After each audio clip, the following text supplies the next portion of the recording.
The compass is spinning. Lieutenant Charles Taylor stares at it, his hand gripping the control stick tighter than it should. The needle swings lazily, pointing everywhere and nowhere. He taps the glass. Nothing changes. He glances at his backup compass.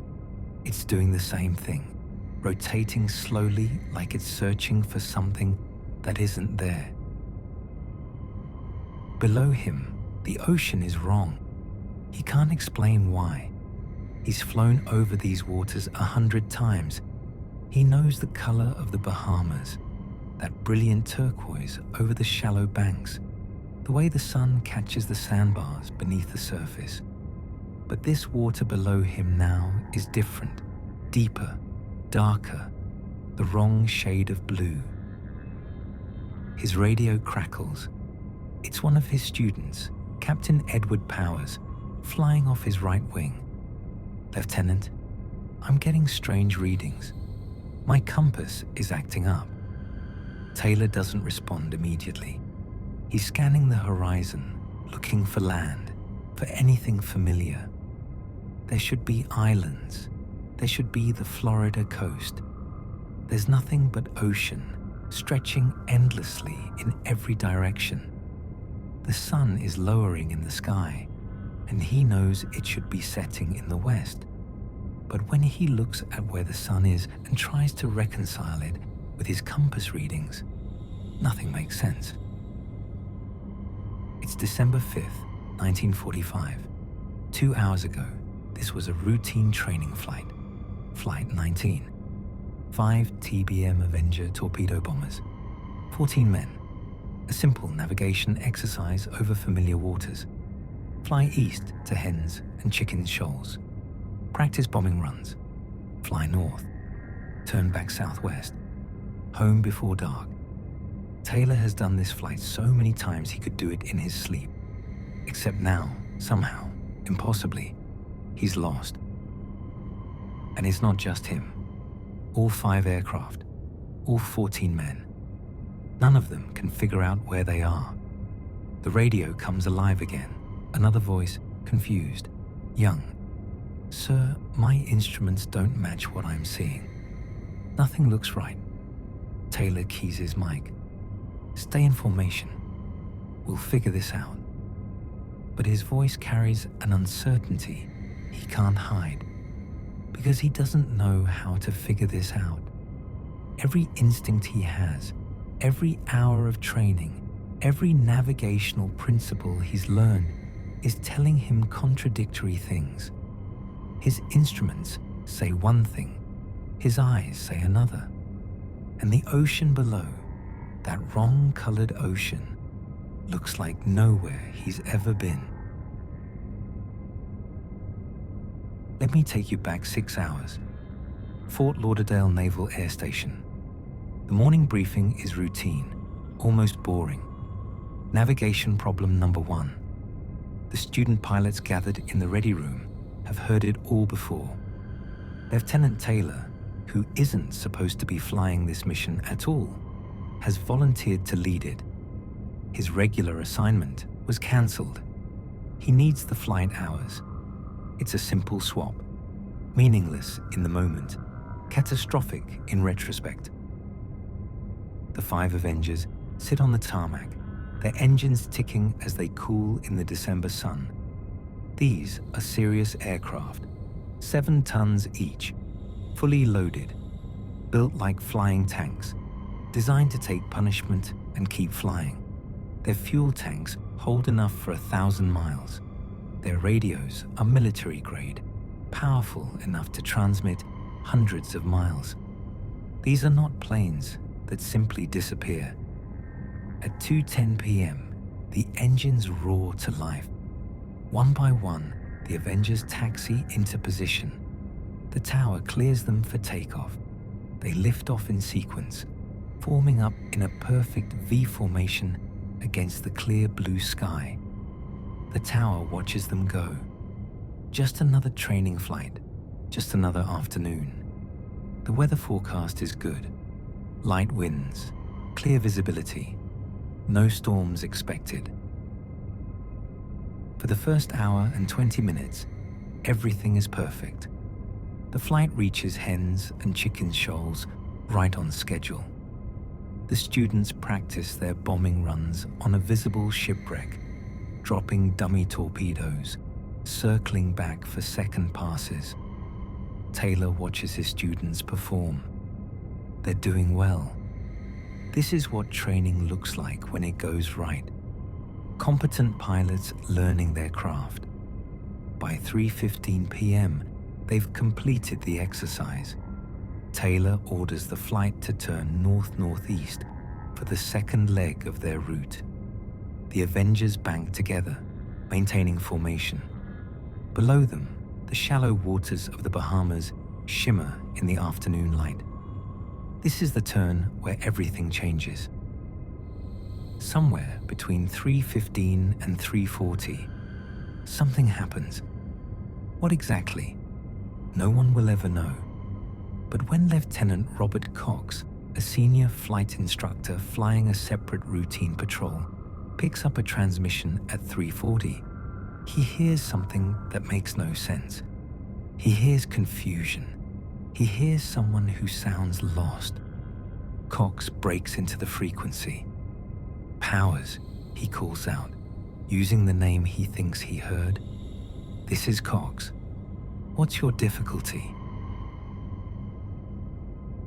The voice that responds isn't Powers, it's Taylor, and what he says shouldn't be possible.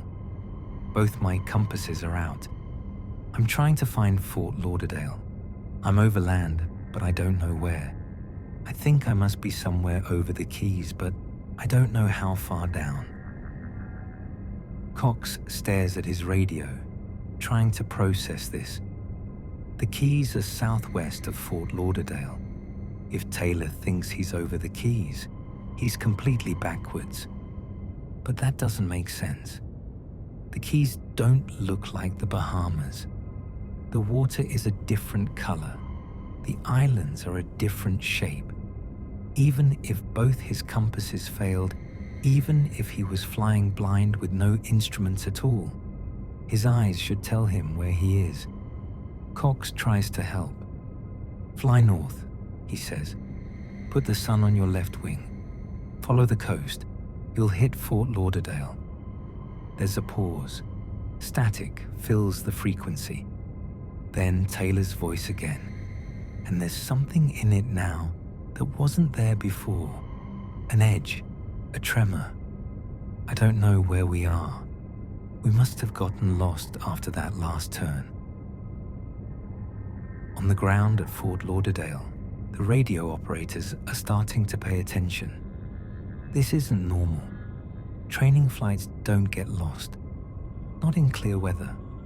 Not over familiar waters. Not when the pilot has 2,500 hours of flight time. They try to make contact. "Flight 19. This is Fort Lauderdale Tower. What is your position? Report your status." Taylor's voice comes through, but it's breaking up now, harder to hear. "We're not sure of our position. We can't be sure just where we are. We think we must be about 225 miles northeast of base." 225 miles northeast. That would put them far out over the Atlantic, beyond the Bahamas, heading toward deep ocean. The radio operators exchange glances. How? How did a 2-hour training flight over shallow water end up 225 miles out to sea? The tower tries to guide him home. "Switch to the emergency frequency," they say. "We'll get a better signal. We'll help you navigate back." But Taylor refuses, and his reason doesn't make sense. "If we switch frequencies," he says, "we might not be able to get back in touch with each other." Inside the 5 Avengers, 13 other men are listening to all of this. They're watching their fuel gauges. They're looking at their own compasses. Some of them are getting readings that contradict what Taylor is saying. Some of them can see the sun setting in the west, clear as day. But Taylor is the commander. He has the experience. They trust him. They stay in formation. Captain Edward Powers, flying in one of the other Avengers, finally speaks up. His voice is calm, but there's urgency beneath it. If we just fly west, we'll hit land. We know we're somewhere over water. Florida is west. Just fly west. It's the most rational suggestion anyone has made. Basic navigation. When you're lost over water and you know land is in a particular direction, you fly that direction. But Taylor's response stops everyone cold. We don't know which way is west. Everything looks wrong. Everything is strange. We can't be sure of any direction. Even the ocean doesn't look right. These words will be analyzed for decades. What does it mean that everything looks wrong? What does it mean that the ocean doesn't look right? Taylor is an experienced pilot. He's flown combat missions in the Pacific. He's seen oceans in every condition, every color, every mood. What could make the ocean look wrong to him? At Fort Lauderdale, more people are crowding into the radio room now. Officers, supervisors, everyone trying to understand what's happening. They deploy direction-finding equipment, trying to triangulate Flight 19's position from their radio signals. But the readings are bizarre, contradictory. The signals seem to be coming from different directions at different times, as if the planes are flying in circles, or as if something is interfering with the transmissions. It's 4:45 p.m. now. The sun is sinking lower. Inside the 5 Avengers, the fuel gauges are moving steadily downward. They've been flying for 2.5 hours. They have maybe 2 hours of fuel left, possibly less, and they still don't know where they are. Taylor makes a decision. He orders the flight to turn east, away from Florida, out toward the open Atlantic.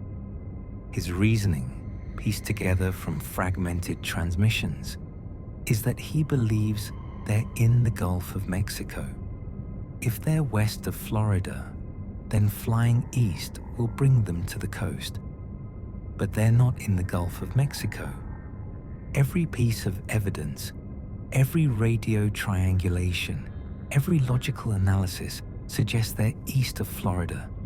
Flying east means flying away from land, away from safety, out into an ocean that stretches 3,000 miles to Africa.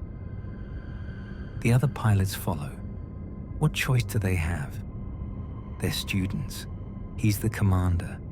They bank east, their formation still tight, still professional. Below them, the ocean is changing. The wind is picking up. Whitecaps are forming on the waves. The clear afternoon is transforming into something else, something darker. The weather is turning. At 5:15 p.m., another transmission crackles through. Taylor's voice is harder to hear now. The static is overwhelming. We may have to ditch before long. We don't have much fuel left. The ocean is becoming rough. On the ground, desperation is setting in. They try everything. Different frequencies, different radio stations, louder transmissions. They beg Taylor to switch to the emergency channel. They tried to guide him by having him fly toward radio stations and then triangulating his position. Nothing works. The transmissions keep breaking up. And when they do come through, Taylor sounds more confused, more disoriented, as if whatever is affecting his navigation is getting worse, not better. One of the student pilots, his voice cutting through the static for just a moment, says something that will haunt everyone who hears it. It sounds like we're entering white water. We're completely lost. White water. From the air, rough seas look white with foam. But there's something about the way he says it, something about the phrasing, that suggests they're seeing something stranger, something they don't have words for. The transmissions are almost unintelligible now. Individual words, fragments, flying, can't, everything, wrong, gone. And then, at 6:04 p.m., one final clear transmission cuts through. Taylor's voice, tired, resigned, but still in command. All planes close up tight. We'll have to ditch unless landfall. When the first plane drops below 10 gallons, we all go down together. The loyalty in those words is staggering. Even now, even with fuel running out over a hostile ocean, even facing death, Taylor is keeping his flight together. No one will be left behind. They will survive together or die together. It's the last clear thing anyone hears from Flight 19. At 6:20 p.m., the radios go silent. Not with a scream, not with a crash, not with a final distress call. They just stop. The frequency that had been filled with voices, with static, with the sounds of men fighting for their lives, carries nothing but empty air. On the ground, the radio operators keep calling. Flight 19, do you read? Flight 19, this is Fort Lauderdale. Come in. Nothing. The silence stretches. 1 minute, 5 minutes, 10. They're gone. But the nightmare isn't over. At 7:27 p.m., a Martin Mariner flying boat takes off. Training 49, 13 men aboard. Their mission is search and rescue. Find Flight 19, find survivors, bring them home. The Mariner is a massive aircraft, a flying boat designed for long-range maritime patrol. It's equipped with searchlights, flares, rescue equipment. If anyone can find Flight 19, it's this crew. 23 minutes after takeoff, the Mariner radios its position. Everything is normal. Visibility is poor but manageable. They're proceeding on course. Then that radio goes silent too. The Mariner never makes another transmission. It never returns to base.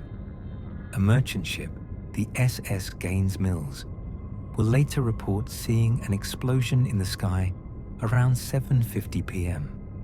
A ball of fire falling into the ocean. But when rescue ships reach the area, they find nothing. No debris, no bodies, no wreckage. In less than 5 hours, 6 aircraft have vanished, 27 men have disappeared, and the largest peacetime search in naval history is about to begin. Dawn breaks on December 6th over calm seas. The storm from the night before has passed. The ocean is glassy, almost peaceful. Hundreds of aircraft take to the sky. Ships spread out across 380,000 square miles. Coast Guard, Navy, Army Air Force. Everyone is searching. They search for 5 days. They find nothing. Not a life raft, not a sea cushion, not a single piece of debris. 5 massive aircraft, each weighing 7 tons, have vanished as completely as if they never existed. How is that possible? The ocean is vast, yes, but it's not infinite. Wreckage floats. Fuel creates slicks. Bodies in life vests stay on the surface. Even if the aircraft sank immediately, even if they went down in deep water, something should have remained. Searchers covered every possible area where Flight 19 could have ditched. They flew grid patterns.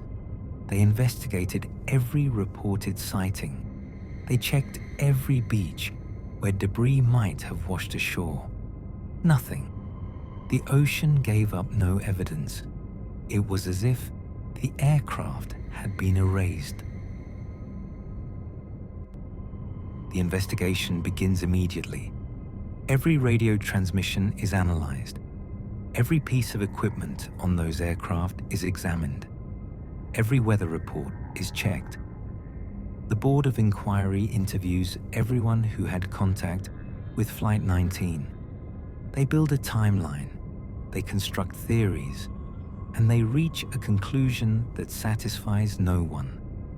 The board finds that Flight 19 became lost, probably flew until fuel exhaustion, and ditched in the ocean where they sank without a trace. Cause of confusion, unknown. Unknown. That word will echo for decades, because unknown means unexplained, and unexplained means mystery, and mystery means questions that won't go away. Lieutenant Taylor's mother fights the findings. Her son was an experienced pilot, she insists. He wouldn't just get lost. Something happened to him, something beyond simple navigation error. The Navy eventually amends the report, changes the cause from pilot error to causes unknown. It's a small change, but it's significant because it acknowledges something that everyone who studied the case feels in their bones. Something strange happened out there. Something that doesn't fit the normal patterns of aircraft accidents. But Flight 19 isn't alone. It's not an isolated incident. It's the beginning of a pattern. Or maybe it's just the most famous case in a pattern that was already developing, because ships had been vanishing in these waters for years, decades, centuries if you go back far enough, and they would continue to vanish. The USS Cyclops, a massive Navy collier, 542 feet long.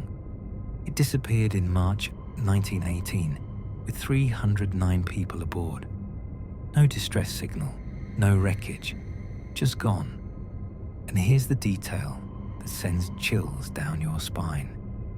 Two of the Cyclops' sister ships, identical vessels named Proteus and Nereus, also vanished in the same region. Proteus in November 1941, Nereus in December 1941. Three identical ships, same design, same route, all disappeared without a trace. The Carroll A. Deering found abandoned in 1921. The crew's belongings still aboard, food on the table, but no crew, no explanation. The ship's log was missing, the navigation equipment had been removed, and the crew was never found. A DC-3 commercial flight in 1948, 32 people. The pilot radioed that he was 50 miles from Miami, approaching the airport. Then nothing. The aircraft vanished minutes from its destination. In clear weather, in contact with the tower. 32 people gone. The Star Tiger and Star Ariel, both large commercial aircraft. Both vanished in 1949, months apart, same route. The official investigation concluded with words that are haunting in their honesty. What happened in these cases will probably never be known, and the fate of the aircraft remains an unsolved mystery. The Marine Sulphur Queen, a tanker ship, vanished in 1963 with 39 crew and a cargo of molten sulfur. A few life preservers found. Nothing else. The list goes on and on. Planes, ships, yachts, fishing vessels, cargo planes. Some disappeared in storms, some in clear weather, some sent distress calls, some just vanished mid-sentence. And slowly, gradually, people started to notice the pattern, or what looked like a pattern. In 1964, a writer named Vincent Gaddis gave it a name, the Bermuda Triangle, a triangular area with points at Miami, Bermuda, and Puerto Rico, about 500,000 square miles of ocean.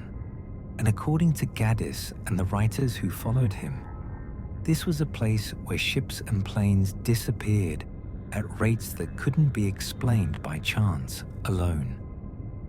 By the 1970s, the Bermuda Triangle was a cultural phenomenon.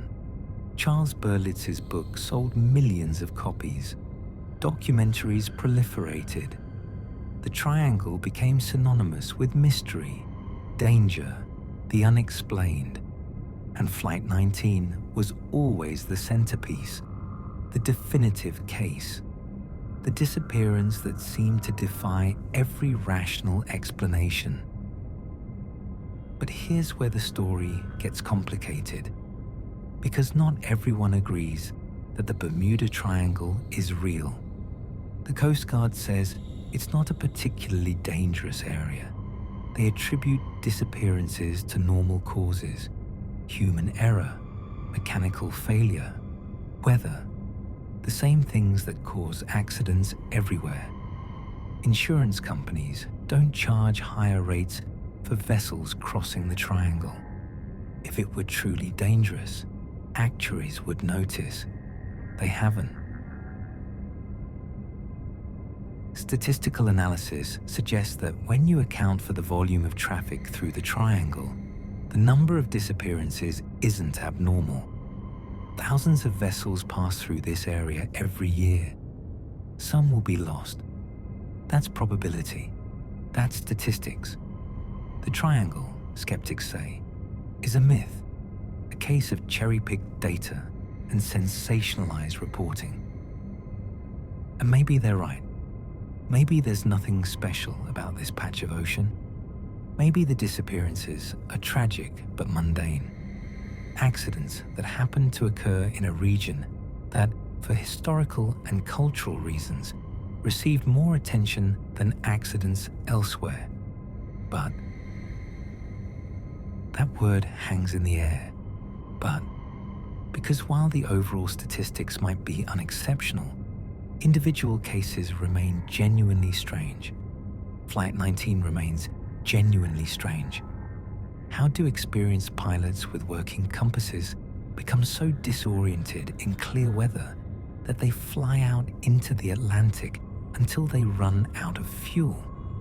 How do 5 massive aircraft vanish so completely that after the most extensive search in naval history, not a single piece of wreckage is ever found? How do you explain Taylor's words? Everything looks wrong. Even the ocean doesn't look right. These aren't the words of a pilot making navigation errors. These are the words of someone experiencing something he can't understand. Something that doesn't fit his training or experience. Something fundamentally disorienting. Theories have multiplied over the decades, some scientific, some speculative, some venturing into the realm of the impossible. Magnetic anomalies.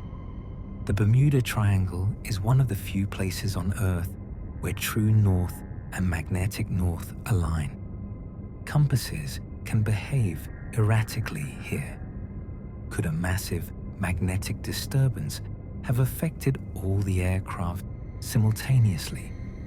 Could it have been strong enough to disorient the pilots themselves, affecting their inner ears, their sense of direction?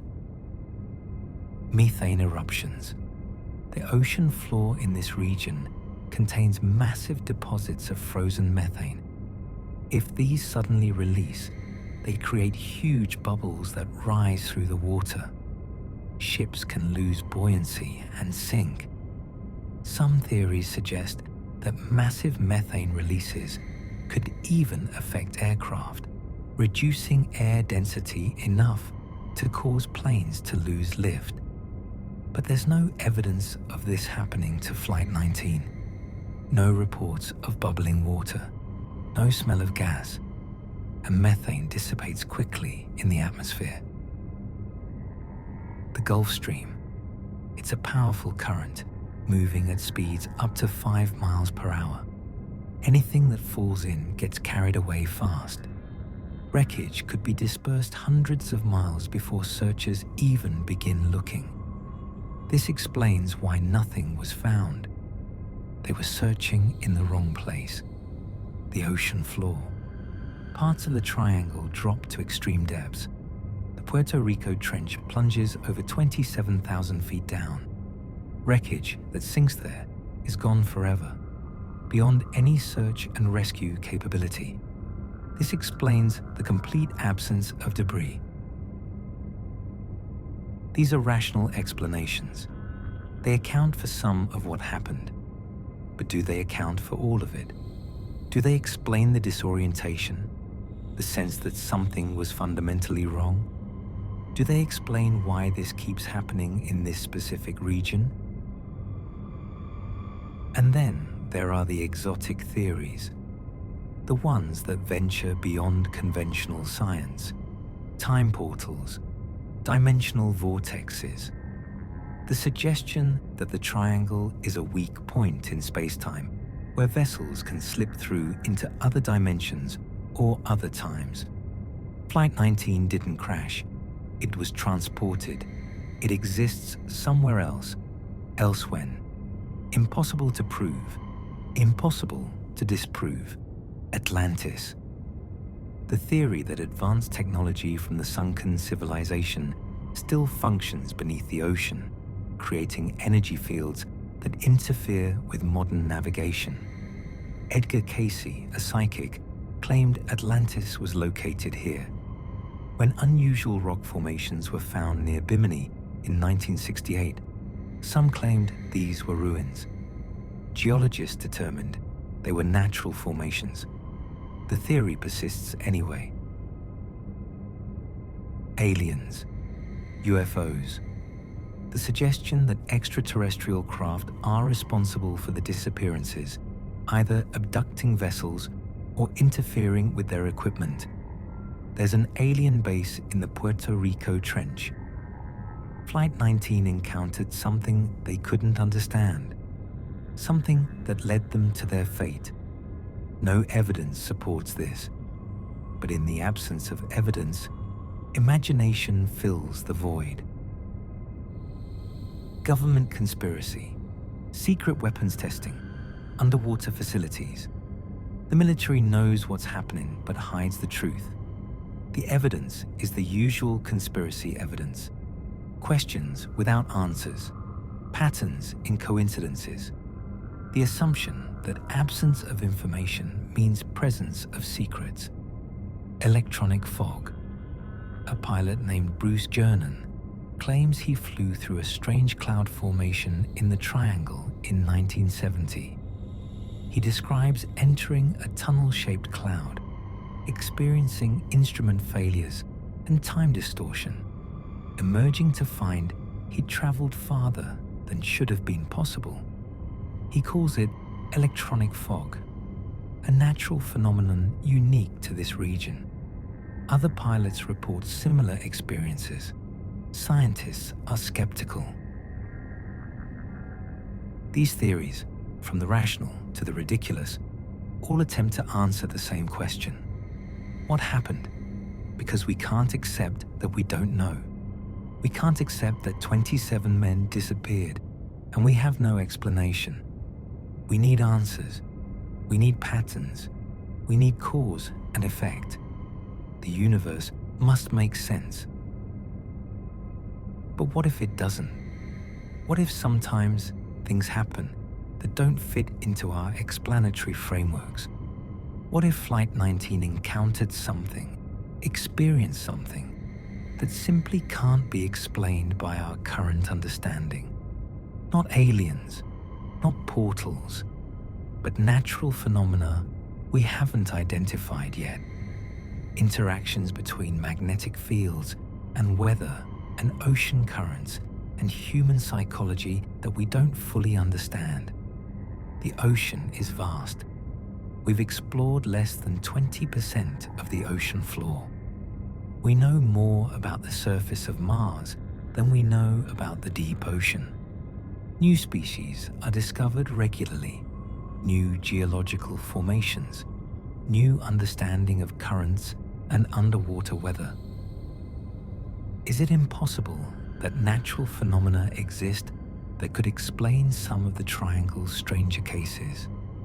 No, it's not impossible, but it's unproven. And so, the mystery persists.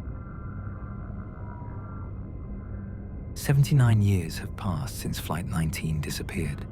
79 years of searching. 79 years of theories. Multiple claims of finding the wreckage. Debris located off Florida in 1991. 5 Avengers found together. This is it. This is Flight 19. Except the serial numbers don't match. Different aircraft, different accident. Another discovery in 2015. An Avenger near the Bahamas. Wrong serial numbers again. In 2020, another find. Another dead end. The ocean offers false hope repeatedly. The real Flight 19 remains hidden. And maybe that's appropriate. Maybe some mysteries should stay unsolved. Maybe uncertainty serves a purpose.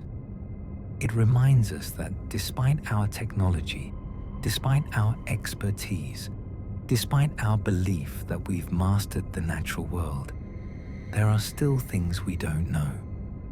Still places where our control doesn't reach. Still questions we can't answer. The Bermuda Triangle, whether it's a real anomaly or a cultural construct, serves that purpose.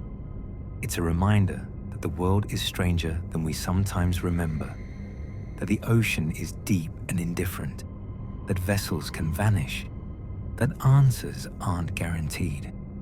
Somewhere in the Atlantic, in deep water, or scattered across hundreds of miles by the Gulf Stream, 5 TBM Avenger torpedo bombers rest. 14 men are with them.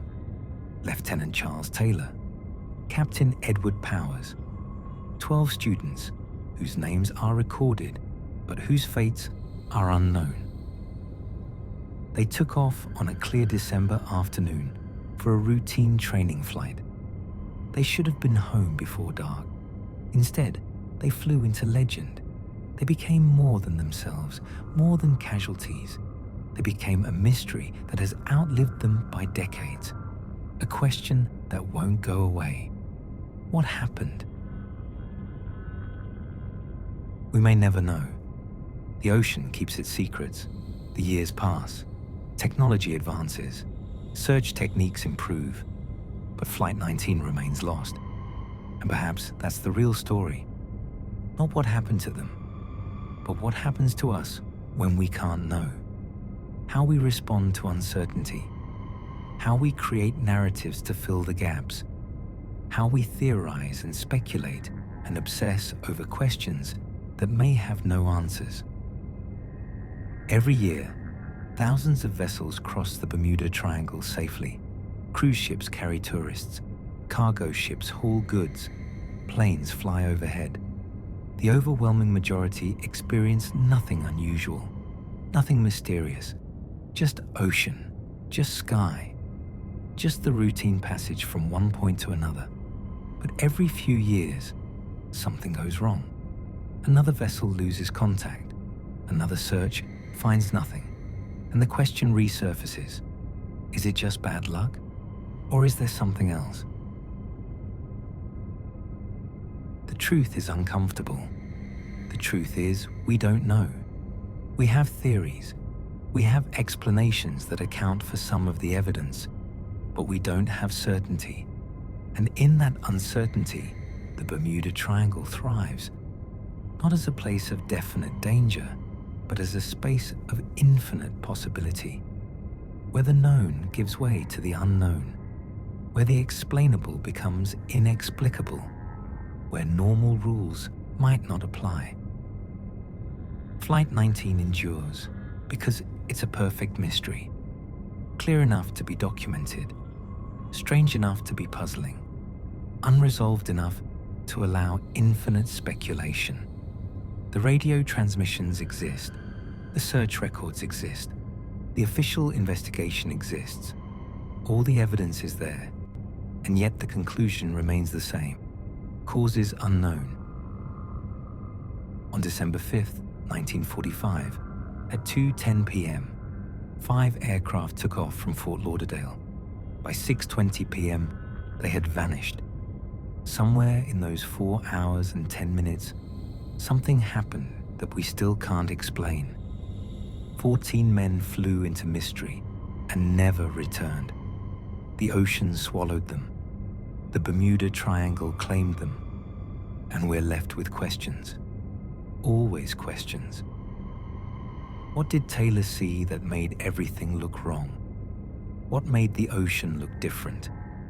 Why couldn't experienced pilots with multiple compasses and clear skies figure out which direction was west? Why did instruments fail? Why was no wreckage ever found?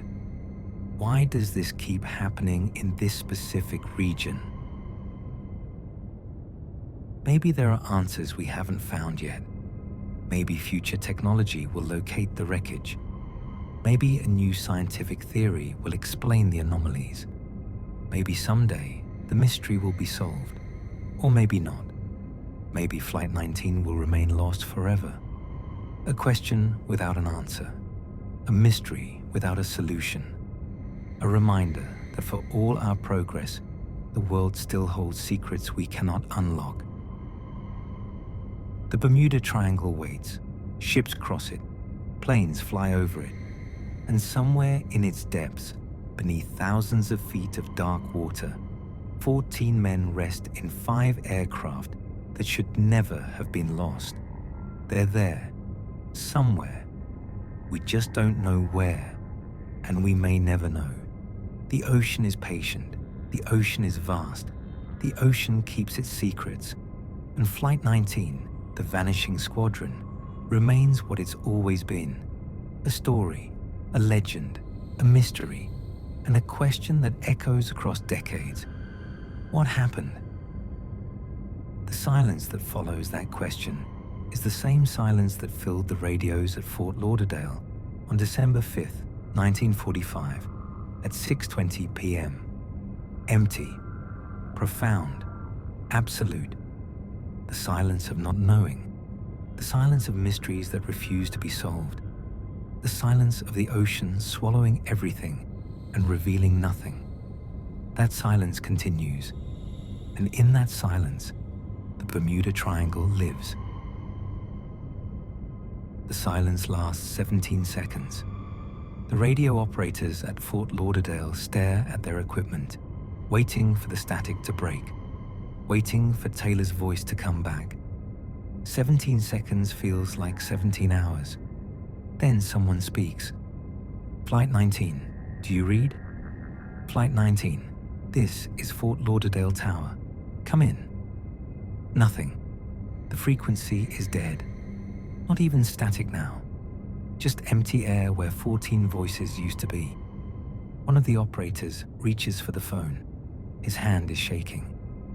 We need to launch a rescue bird. Now. At 7:27 p.m., the door of a Martin Mariner flying boat slams shut. Inside are 13 men. The pilot, Lieutenant Commander Robert Cox, runs through his pre-flight checks faster than he's ever done them. His crew chief leans in. You sure about this? Weather's turning bad out there. Cox doesn't look up from his instruments. 5 planes are down. 14 men in the water. We're going.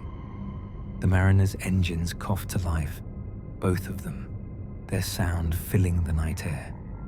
This aircraft is massive, a flying boat designed for exactly this kind of mission. Long-range maritime patrol, search and rescue. It carries flares, searchlights, rescue equipment. If Flight 19 ditched in the ocean, if anyone survived, this crew will find them.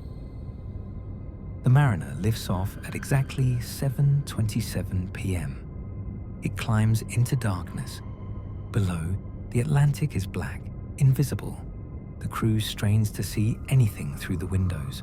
Wreckage, flares, life rafts, anything. At 7:50 p.m., the radio operator on the Mariner keys his mic. Fort Lauderdale, this is Training 49. We're proceeding on course. Visibility is poor but manageable. We'll report when we reach the search area. Those are the last words anyone hears from Training 49. 23 minutes after takeoff, the Mariner's radio goes silent. Just like Flight 19.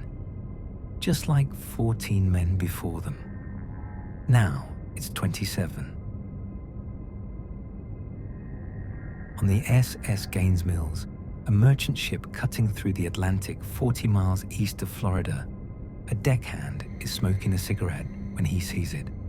A flash in the sky, bright orange, like a firework, except it's falling. He drops his cigarette and runs to the bridge. Captain, I just saw something explode in the sky. The captain grabs binoculars and scans the horizon, but whatever it was is already gone. He checks his position, checks his watch. 7:50 p.m. He reaches for the radio. Fort Lauderdale Tower. This is SS Gaines Mills. We just observed what appeared to be an explosion in the sky, approximately our position. The response from shore is immediate, desperate. Can you provide exact coordinates? Can you see any wreckage, any survivors? The captain stares out at the black water. The ocean has swallowed whatever fell. There's nothing out here, just darkness and waves. Negative, Fort Lauderdale. We see nothing now, just the explosion. Then it was gone. At Fort Lauderdale Naval Air Station, the operations room has become chaos. Officers crowd around maps. Radio operators work multiple frequencies. Someone is on the phone with Coast Guard headquarters. 6 aircraft missing now. 6. 27 men. This isn't a training accident anymore. This is a disaster. The operations commander slams his hand on the desk. I want every available aircraft in the sky at first light. Every ship we have. Coast Guard, Navy, Army Air Force, everyone. We're going to find them. But in his gut, he already knows. The ocean doesn't give things back. December 6th, 1945. Dawn breaks over calm seas. The storm from the previous night has passed like it was never there. The ocean is smooth as glass, reflecting the pale morning sky. It looks peaceful, innocent, as if it hasn't just swallowed 27 men whole. The largest peacetime search operation in US naval history begins at 6 a.m. Hundreds of aircraft take off from bases up and down the Florida coast. PBY Catalinas, more Mariners, B-17 bombers converted for maritime patrol. They fly in grid patterns, their crews scanning the water below for any sign of wreckage. Ships spread out across the search area. Coast Guard cutters, Navy destroyers, merchant vessels diverted from their routes. They crisscross 380,000 square miles of ocean. Florida, the Bahamas, the Atlantic, every inch of water where Flight 19 could possibly have come down. They find nothing. Not on the first day, not on the second. By the third day, hope is fading. By the 5th day, the search is becoming recovery.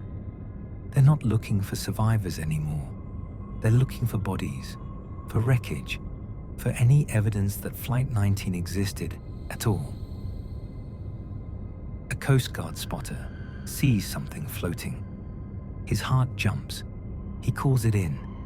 His ship alters course, racing toward the object.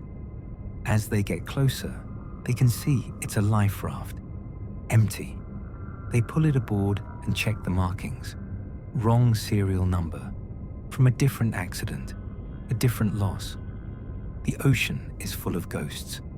On December 10th, the official search is called off. 5 days, 380,000 square miles, hundreds of aircraft, dozens of ships, and they have found exactly nothing. Not a seat cushion, not a fuel slick, not a single piece of debris. 5 aircraft, each weighing 7 tons, have vanished as if they never existed. The families receive telegrams. We regret to inform you. Missing in action. Presumed lost at sea. Lieutenant Taylor's mother reads hers 3 times before she understands what it's saying. Her son is gone. Not killed. Not crashed. Gone. Missing. Presumed. Words that mean nothing and everything. She folds the telegram carefully and puts it in a drawer. She will fight these words for years. The official investigation begins in January 1946. A board of inquiry convenes at Fort Lauderdale. They interview everyone who had contact with Flight 19, radio operators, tower personnel, the pilots who heard the transmissions. They analyze every word Taylor said, every fragment of communication. They study weather reports. They examine the maintenance records of all 5 aircraft. They reconstruct the timeline minute by minute. The lead investigator sits in a room filled with transcripts and maps. He's been doing this for 3 weeks, and he's no closer to understanding what happened. He picks up the transcript of Taylor's transmissions and reads them again. Both my compasses are out. Everything looks wrong. Even the ocean doesn't look right. We don't know which way is west. How does an experienced pilot with 2,500 hours not know which way is west? The sun sets in the west every day, without fail. Taylor could see the sun. Multiple transmissions confirm visibility was good. So how? The investigator rubs his eyes. He's been staring at these papers so long, the words are starting to blur. He needs an explanation. The Navy needs an explanation. The families need an explanation. But there isn't one that makes sense. The Board of Inquiry releases its findings in April 1946. Flight 19 became lost, flew until fuel exhaustion, and ditched in the Atlantic Ocean where the aircraft sank. Cause of confusion: pilot error due to disorientation. Recommendation: increase emphasis on navigation training. The report lands on Taylor's mother's desk like a bomb. Pilot error. They're blaming her son. They're saying this was his fault. She picks up the phone and calls a lawyer. No, this isn't right. My son didn't make an error. Something happened to him out there. Something they're not telling me. The lawyer reads the report carefully. Mrs. Taylor, I understand your grief, but the evidence suggests your son became disoriented and made poor navigational decisions. That's not pilot error in the sense of incompetence. It's just what happened. She slams her hand on the desk. My son flew combat missions in the Pacific. He knew those waters. He wouldn't just get lost. Something interfered with his instruments. Something made it impossible for him to navigate. I don't know what it was, but it wasn't his fault. She fights. She writes letters. She contacts congressmen. She makes noise. And eventually, quietly, the Navy amends the report. They change one line. Cause of confusion: unknown. Not pilot error. Unknown. It's a small word, but it opens a door. Because unknown means unexplained. And unexplained means mystery. And mystery means the story isn't over. But Flight 19 isn't the only disappearance. That's what people are starting to realize. Ships have been vanishing in these waters for years. The USS Cyclops, March 1918. A massive Navy collier, 542 feet long, carrying 309 people. It departed Barbados on March 4th, heading for Baltimore. Weather was good, seas were calm, the ship was seaworthy. It never arrived. No distress signal, no wreckage, no bodies. 309 people simply ceased to exist. The Navy launched an investigation. They found nothing. The Cyclops had vanished as completely as if it had sailed off the edge of the world. President Woodrow Wilson himself made a statement. Only God and the sea know what happened to the great ship. But here's the part that makes your skin crawl. The Cyclops had two sister ships, identical vessels, same design, same size, same everything. The Proteus and the Nereus. The Proteus disappeared in November 1941. Same route, same waters, no trace. The Nereus vanished 1 month later, December 1941. Same route, same waters, same outcome. 3 identical ships, all lost in the same region. None ever found. What are the odds of that? What are the mathematical chances that 3 sister ships would all disappear in the same patch of ocean without a single piece of wreckage ever being recovered? The Carol A. Deering, found run aground off North Carolina in 1921. When the Coast Guard boarded her, they found a ghost ship. The crew's belongings were still in their quarters. Food was laid out on the table in the galley, as if the men had just stepped away. The ship's cat was still aboard, hungry and confused. But the crew was gone. All of them. The lifeboats were missing, but there was no reason visible why they would have abandoned a perfectly seaworthy vessel. Investigators searched the ship top to bottom. The ship's log was missing. The navigation equipment had been removed. Not damaged, removed, deliberately taken. Why? A partial log was found stuffed behind a chart. The final entry read, "Weather fine. Crew acting strange. Saw lights off starboard."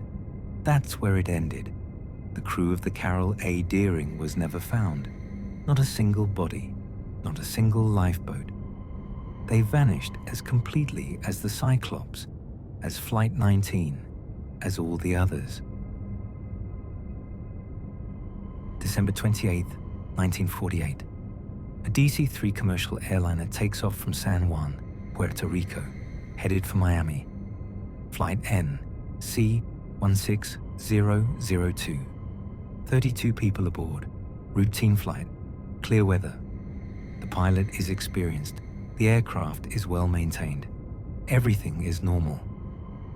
At 4:13 a.m., the pilot radios Miami Tower. We're approaching the field, 50 miles south. Request approach clearance. The tower responds. You're cleared for approach. We have you on radar. The pilot acknowledges. See you in a few minutes. Those are the last words anyone hears from flight NC16002. The aircraft never lands, never arrives, simply vanishes somewhere between that final radio call and the airport. 50 miles, in clear weather, with the airport in sight. 32 people gone. The search finds nothing. No wreckage, no debris, no oil slick. It's as if the aircraft was erased from existence mid-flight. The CAA investigation concludes with a statement that will become grimly familiar. The disappearance remains unexplained. The Star Tiger, January 30th, 1949. An Avro Tudor I-4 commercial airliner flying from the Azores to Bermuda. 25 people aboard, including famous businessmen. The pilot, Captain B.W. McMillan is experienced, former RAF. He knows these routes. At 3:15 a.m., McMillan radios his position. Weather is excellent. All systems normal. Expect to arrive Bermuda on schedule. 2 hours later, he's scheduled to make another position report. He doesn't. Bermuda Tower tries to raise him. Star Tiger, this is Bermuda. Report your position. Silence. They keep trying. Star Tiger, come in. Do you read? Nothing. The aircraft never arrives, never sends a distress signal, just stops existing somewhere over the Atlantic. The search is massive. British, American, and Canadian aircraft scour the area. Ships crisscross the flight path. They find nothing. Not a life vest, not a seat cushion, not a body. 25 people vanished. The official investigation reaches a conclusion that sounds like defeat. What happened to Star Tiger will probably never be known, and the fate of the aircraft remains an unsolved mystery. And then it happens again. January 17th, 1949. Less than a year later, the Star Ariel. Same aircraft type, same route, same airline, 17 people aboard. The pilot, Captain J.C. McPhee, is following the exact same flight plan the Star Tiger followed. Maybe that's a mistake. Maybe that route is cursed. At 8:42 a.m., McPhee radios his position. All is well. Weather is good. On schedule for arrival. 55 minutes later, he's supposed to make another position report. He doesn't. Bermuda Tower calls him. Star Ariel, report your position. No response. They keep calling. Star Ariel, this is Bermuda Tower. Come in. The frequency is dead. The search finds nothing. Again, not a single piece of debris, not a life raft, not a body. 17 people are just gone. 2 identical aircraft, same route, same outcome, same complete absence of wreckage. The British Investigation Board writes a report that reads like a confession of failure. In the absence of more convincing evidence, the court cannot determine the cause of the accident. The disappearance of Star Ariel remains one of the unsolved mysteries of aviation. By 1950, people are starting to notice the pattern. A reporter named E.V.W. Jones writes an article for the Miami Herald about the strange cluster of disappearances in the waters of Florida. He doesn't call it the Bermuda Triangle yet. He just points out that something odd is happening. Ships and planes seem to vanish in this area more frequently than probability suggests. In 1952, George X. Sand writes an article for Fate magazine titled Sea Mystery at Our Back Door. He lists the disappearances: the Cyclops, Flight 19, the DC-3, the Star Tiger and Star Ariel, others. He draws a map showing where they vanished. The area roughly forms a triangle: Miami, Bermuda, Puerto Rico, about 500,000 square miles of ocean. He asks the question everyone is thinking: what's happening out there? Is it coincidence? Or is there something about this particular patch of ocean that makes vessels disappear? The article gets attention. Not mainstream attention, not yet. But it plants a seed. People start paying attention to disappearances in this region. They start keeping count. February 1963. The Marine Sulphur Queen, a T-2 tanker ship, departs Beaumont, Texas, carrying a cargo of molten sulfur. The ship is 523 feet long, with a crew of 39. It's heading for Norfolk, Virginia. The route takes it through the Straits of Florida, right through the heart of what will become known as the Triangle. February 3rd, the ship radios its position near the Florida Keys. All systems normal. Weather is good. That's the last anyone hears from the Marine Sulphur Queen. The ship never arrives in Norfolk, never sends a distress call, just vanishes. The Coast Guard searches for days. They find a few life preservers floating in the Gulf. Nothing else. No ship, no bodies, no wreckage. 39 men gone. The investigation reveals that the ship had structural issues, cracks in the hull. But even if the ship broke apart, even if it sank catastrophically, there should be debris. There should be bodies. There should be an oil slick from the fuel tanks. The ocean gives up almost nothing. Just a few life preservers that tell investigators nothing about what happened. The Marine Sulphur Queen becomes another entry in the growing list of inexplicable disappearances. December 1967. A cabin cruiser called the Witchcraft is anchored just 1 mile off Miami. 1 mile. You can see the city lights from the boat. Dan Burak, the owner, and his friend, Father Patrick Horgan, are aboard. They've motored out to get a better view of the Christmas lights along the shoreline. At 9 p.m., Burak radios the Coast Guard. We've hit something. I think we struck a submerged object. We're taking on water, but it's not serious. Can you send someone to tow us in? The Coast Guard dispatcher checks the boat's position. 1 mile offshore, calm seas. No problem, sir. We have a cutter in the area. We'll be there in 19 minutes. 19 minutes. The Coast Guard cutter races to the position Burak gave. They arrive at exactly 9:19 p.m. The water is calm. Visibility is perfect. They scan the area with searchlights. There's nothing there. No boat, no men, no debris. The Witchcraft has vanished. The Coast Guard expands the search. More boats, more searchlights. They search all night. They search for days. They find nothing. Not a life vest, not a seat cushion, not a body. Dan Burak and Father Horgan are gone. The Witchcraft is gone, and it makes no sense. The boat was unsinkable, literally. It had built-in flotation that made it impossible to sink, even if it was completely flooded. Even if something catastrophic happened, the boat should still be floating. It's not. It's just gone. 1964. Vincent Gaddis writes an article for Argosy magazine.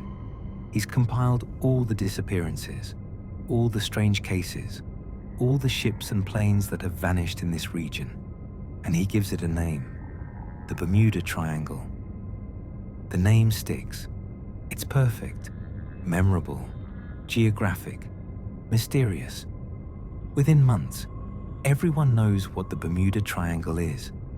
The place where ships and planes disappear. The place where the normal rules don't apply.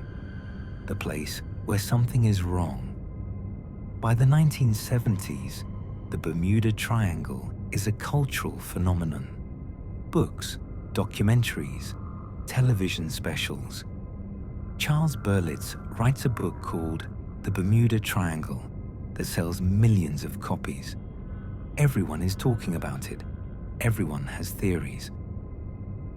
And Flight 19 is always the centerpiece, the definitive case, the disappearance that seems to defy every rational explanation.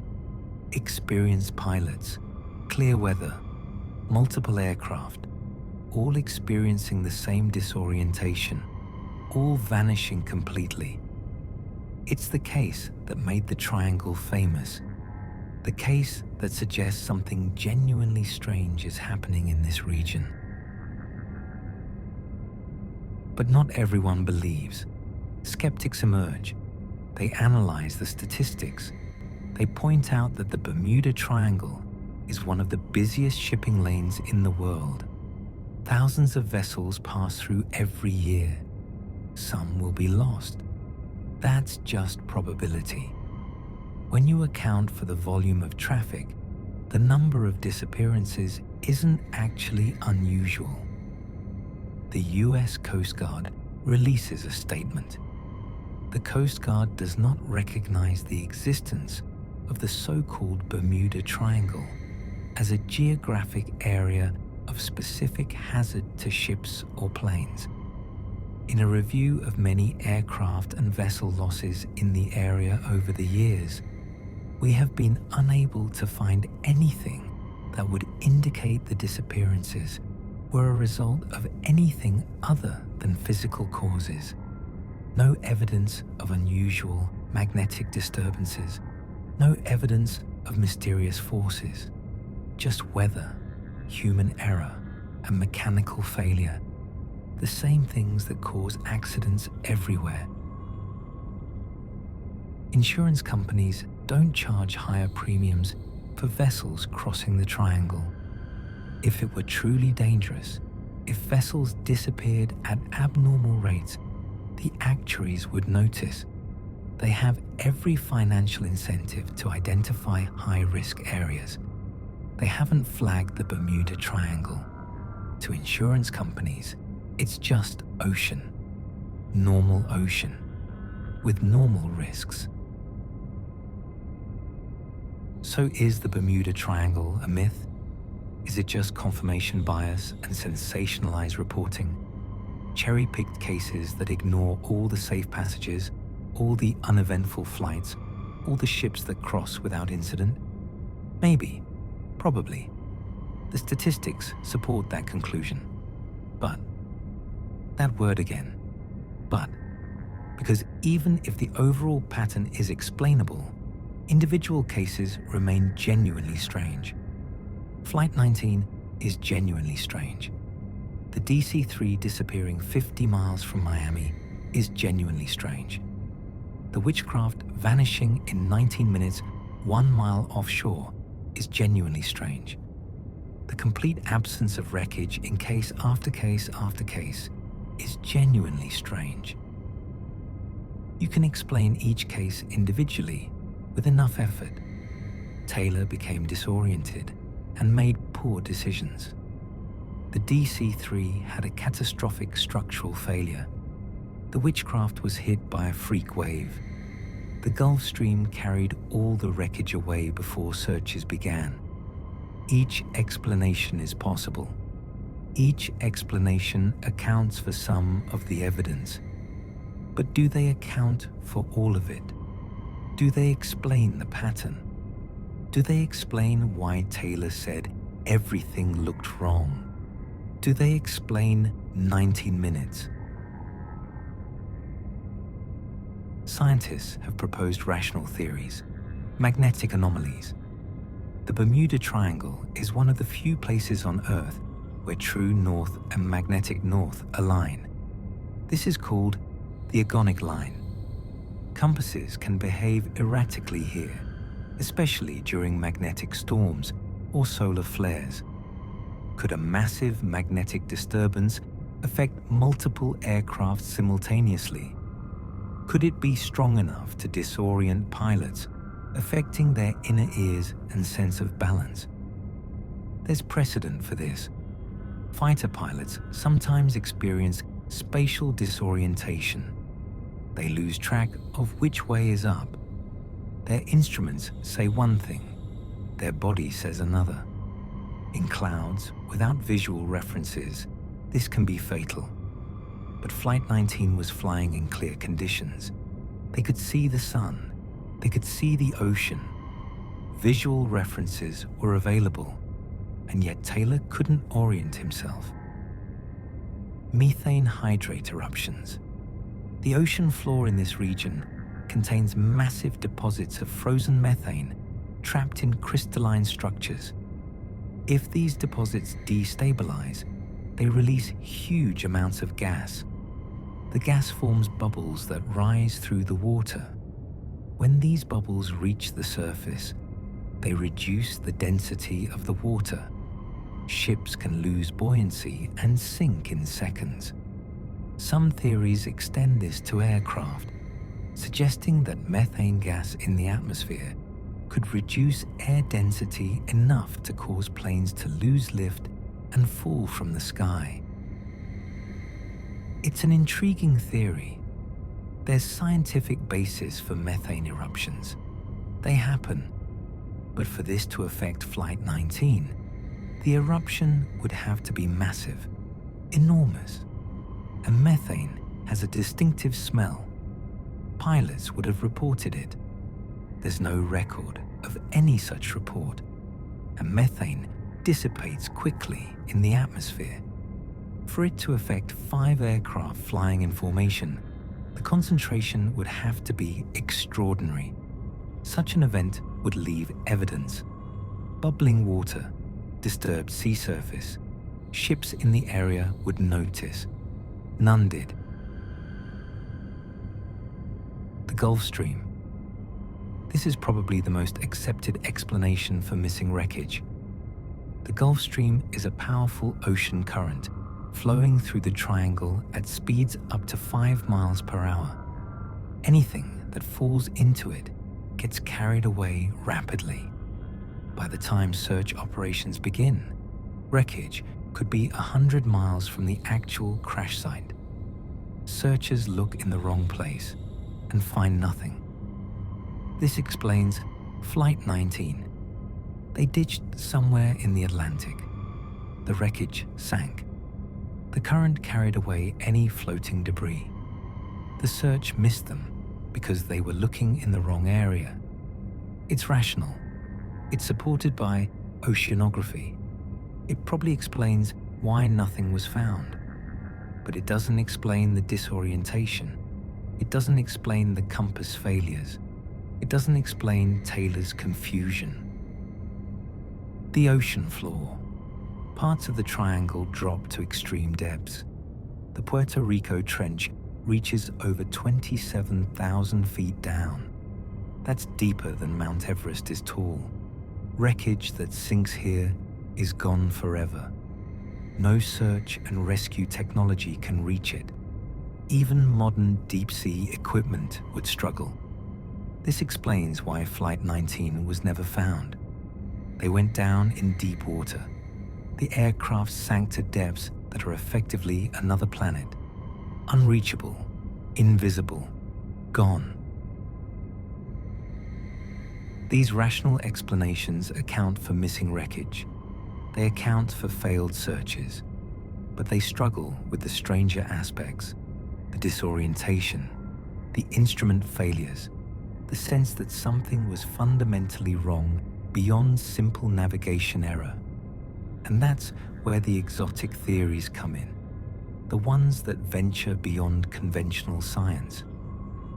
Time anomalies, dimensional portals, the theory that the Bermuda Triangle is a weak point in space-time where vessels can slip through into other dimensions or other times. Flight 19 didn't crash. It was transported. It exists somewhere else, somewhen else. In another dimension, Taylor and his 13 men are still flying, still trying to find their way home. Impossible to prove, impossible to disprove. Atlantis. Edgar Cayce, a famous psychic, claimed that Atlantis was located in the Bermuda Triangle.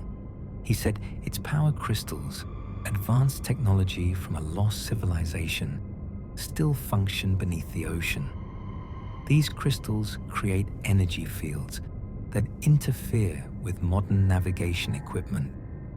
In 1968, unusual rock formations were discovered near Bimini. Some claimed these were Atlantis ruins. Geologists examined them and determined they were natural beach rock formations. The theory persists anyway. UFOs, extraterrestrial craft. The suggestion that aliens are responsible for the disappearances, either abducting vessels for study or interfering with their equipment as they pass through. Some versions propose an alien base in the Puerto Rico Trench, hidden in the deepest water where humans can't reach. Flight 19 encountered something they couldn't understand, something that disabled their navigation and led them to their fate. No evidence supports this, but absence of evidence becomes evidence of cover-up in conspiracy circles. Electronic fog. This theory comes from a pilot named Bruce Jernan. In 1970, he was flying through the Triangle when he encountered what he describes as a strange cloud formation. It looked like a tunnel. He flew into it. Inside, his instruments went haywire. His compasses spun. Time seemed to distort. When he emerged, he found he'd traveled much farther than should have been possible in the elapsed time. He calls this phenomenon electronic fog and suggests it's a natural occurrence unique to the Triangle. Other pilots have reported similar experiences, flying through strange clouds, instrument failures, time distortion, emerging to find they've lost time or gained distance.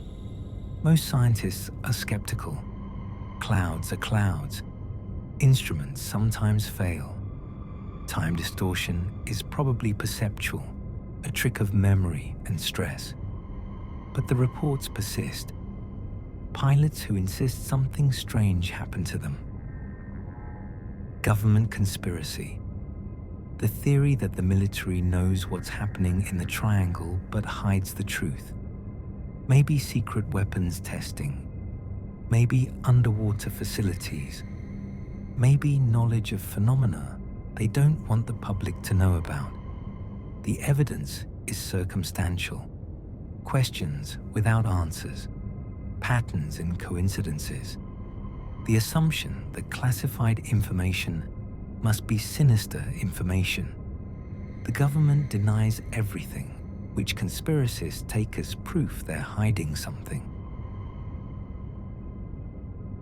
These theories, from scientific to speculative to absurd, all attempt to answer the same question. What happened? Because we need answers. Humans are pattern-seeking creatures. We're uncomfortable with randomness. We prefer explanations, even wild ones, to no explanation at all. The Bermuda Triangle gives us permission to speculate. It's a space where the normal rules might not apply, where mysteries can exist without solutions. But here's the uncomfortable truth. We don't know what happened to Flight 19. We don't know why Taylor became disoriented. We don't know why his compasses failed. We don't know where the aircraft went down. We probably never will. The ocean has kept this secret for 79 years. It will probably keep it forever. And maybe that's the real story. Not what happened to Flight 19, but what happens to us when we can't know. How we respond to uncertainty. How we create narratives to fill the void. How we theorize and speculate and obsess over questions that may have no answers. The Bermuda Triangle isn't really about the Triangle. It's about us, our need for explanation, our fear of the unknown, our inability to accept that sometimes things happen that we'll never understand. Every year, thousands of vessels cross the Bermuda Triangle safely. Cruise ships full of tourists heading to Caribbean vacations, cargo ships hauling goods, private planes, commercial airlines. The overwhelming majority experience nothing unusual, just ocean, just sky, just routine passage from one point to another. If the Triangle were truly a death trap, if something about this region made disappearances significantly more likely. The pattern would be undeniable. Pilots would refuse routes, ships would detour, insurance would react. None of this happens. But every few years, something does go wrong. Another vessel loses contact, another search finds nothing, and the question resurfaces. What happened? Was it bad luck, mechanical failure, human error, or was it something else? Something we don't understand.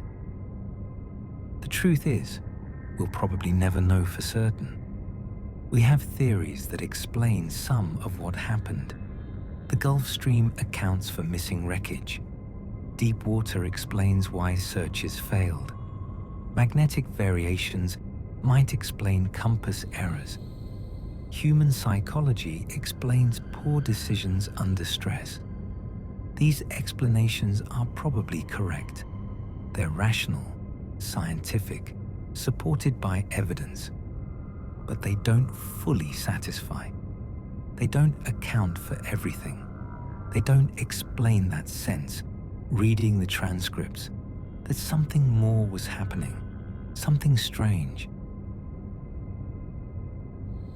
79 years have passed since Flight 19 disappeared. 79 years of searching. 79 years of theories. Multiple claims of finding wreckage. In 1991, treasure hunters found 5 Avengers off the Florida coast. This is it, they said. This is Flight 19. International news coverage. The mystery solved. Except when investigators checked the serial numbers, they didn't match. Different aircraft, different accident. False hope. In 2015, another discovery, an Avenger near the Bahamas. Again, initial excitement. Again, wrong serial numbers. In 2020, another find, another dead end. The ocean keeps offering false hope, keeps showing us wrecks that aren't the ones we're looking for. The real Flight 19 remains hidden. And maybe it should. Maybe some mysteries are meant to stay unsolved. Maybe uncertainty serves a purpose. It reminds us that despite all our technology, despite all our expertise, despite our belief that we've mastered the natural world, there are still things we don't know, still places where our control doesn't reach, still questions we can't answer. The ocean is vast. We've explored less than 20% of the ocean floor. We know more about the surface of Mars than we know about the deep ocean. New species are discovered regularly. New geological formations. New understanding of currents and chemistry and life in the abyss. Is it possible that natural phenomena exist that we haven't identified yet? Phenomena that could explain some of the triangle's stranger cases? Yes, it's possible. The ocean is full of surprises, but it's unproven.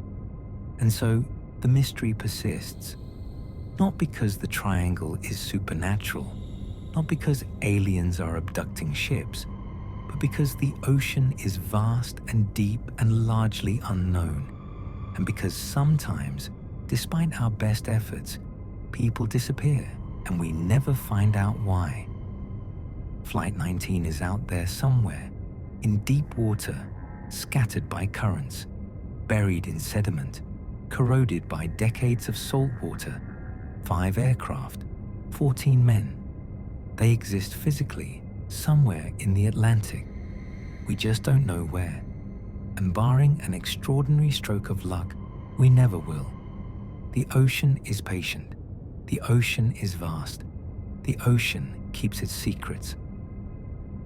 On December 5th, 1945, 14 men woke up in the morning. They had breakfast. They put on their flight suits. They walked out to 5 aircraft sitting on a Florida runway. By evening, they were gone. Not killed in a dramatic crash, not lost in a storm, just gone, vanished into an ocean that gave back nothing.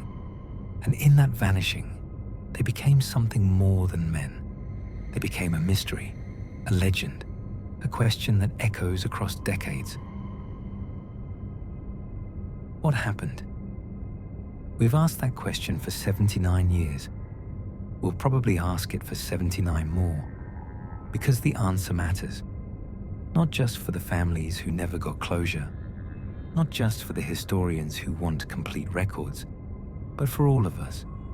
Because Flight 19 represents something fundamental about human existence, the fragility of life, the indifference of nature, the terrible randomness of fate.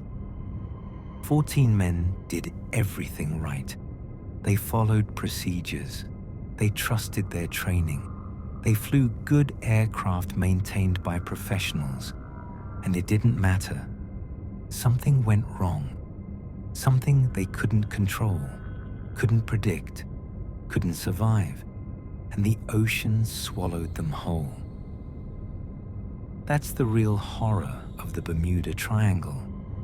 Not that it's supernatural, not that mysterious forces lurk there, but that it's a reminder of how little control we actually have, how easily things can go wrong, how quickly the normal can become the impossible, how completely people can vanish, leaving nothing behind but questions.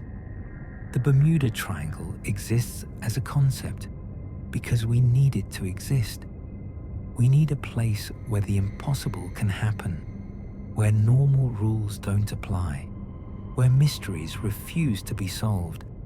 Because if the impossible can happen there, in that one specific place, then everywhere else is safe. Everywhere else is normal. Everywhere else, we're in control. But that's a comforting lie. The truth is, the impossible can happen anywhere. The ocean doesn't care about triangles. Ships sink, planes crash, people disappear. It happens in the Atlantic. It happens in the Pacific. It happens in every body of water on Earth. The Bermuda Triangle is special only because we decided it's special, because we needed a place to put our fears, a geographic location for our anxieties about the ocean, about flying, about the fragility of existence. And Flight 19 became the symbol of those fears. 14 men who represent everyone who's ever been lost, everyone who's vanished, leaving questions behind, everyone who didn't come home. They're there, somewhere in the Atlantic, in water too deep to search, in currents too strong to fight, in darkness that has never seen light.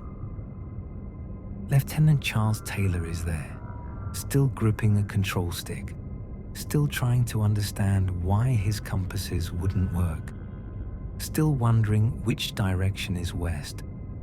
Captain Edward Powers is there.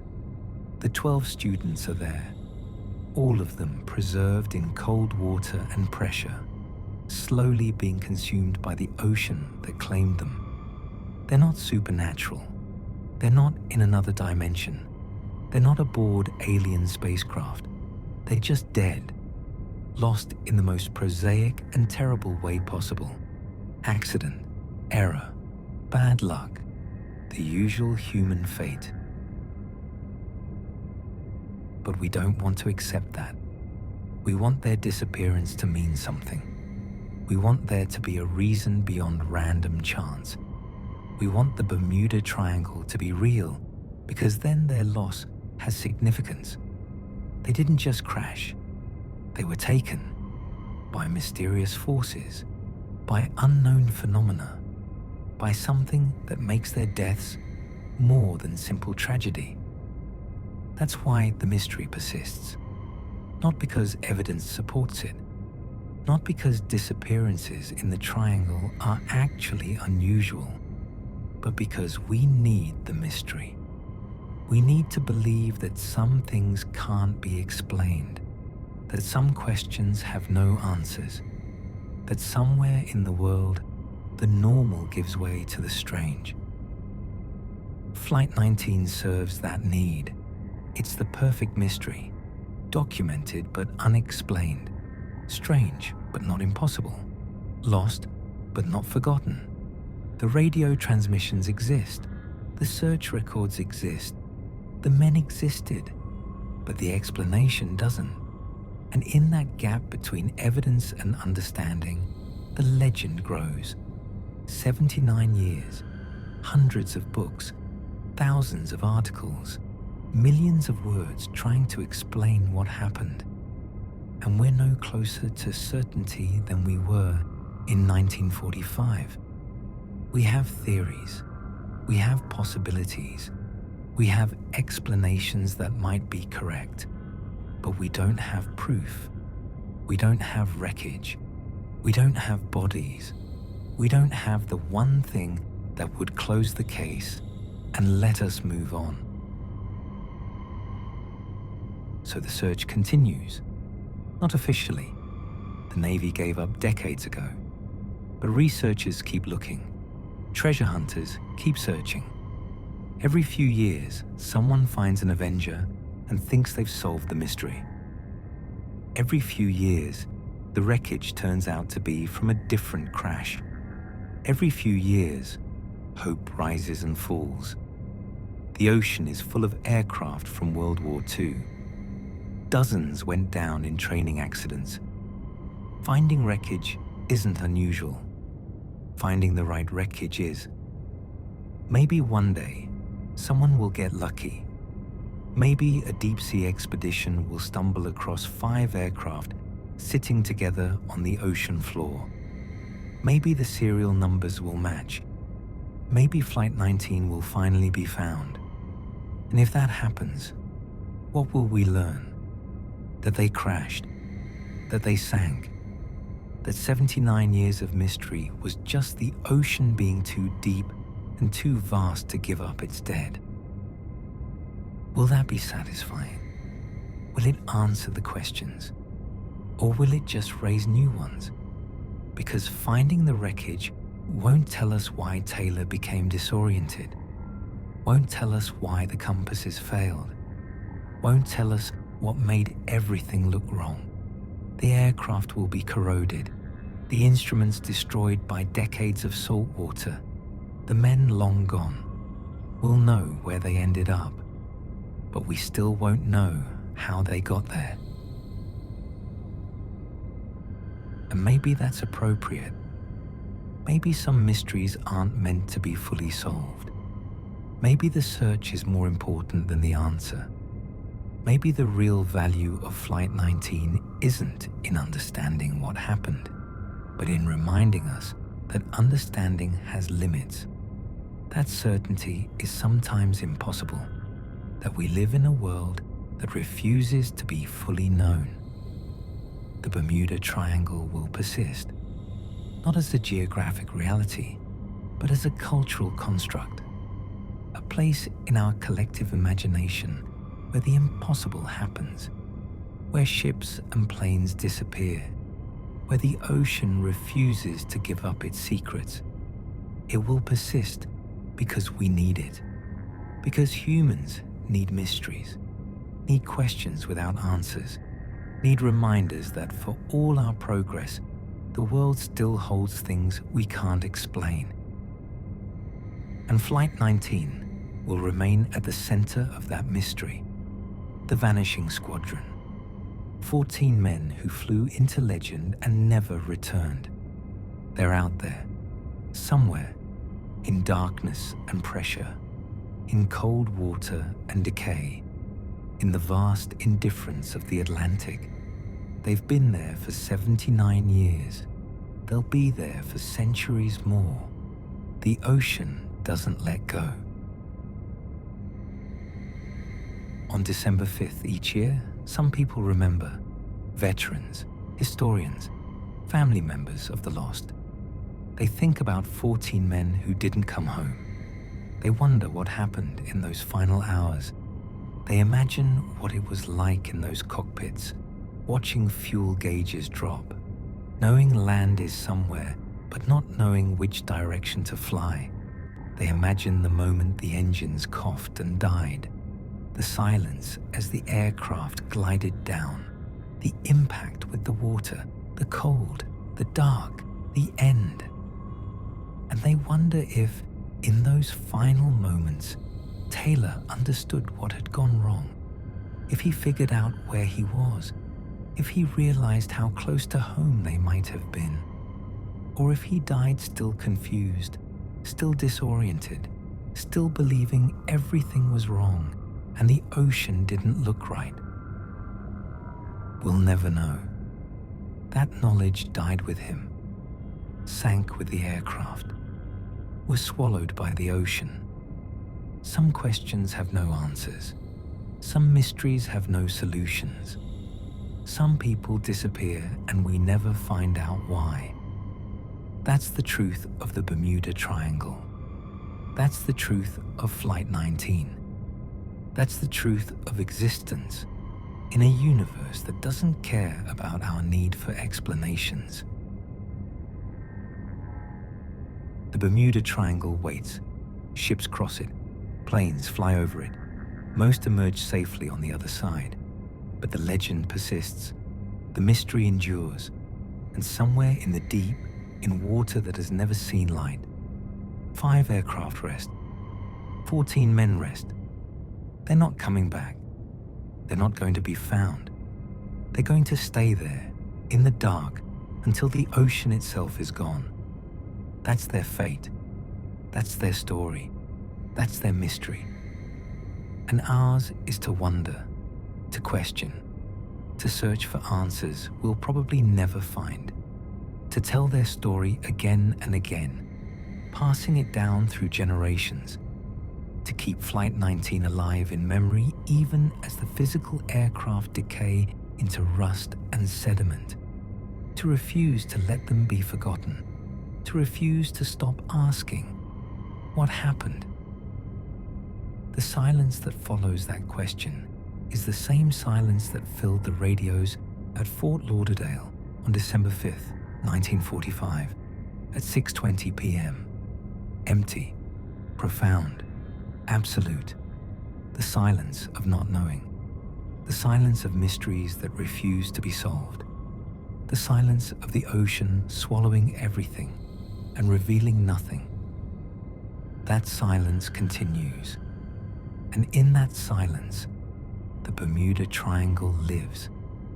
Flight 19 lives. The mystery lives. And will live as long as humans need to believe that somewhere in the world, the impossible still happens.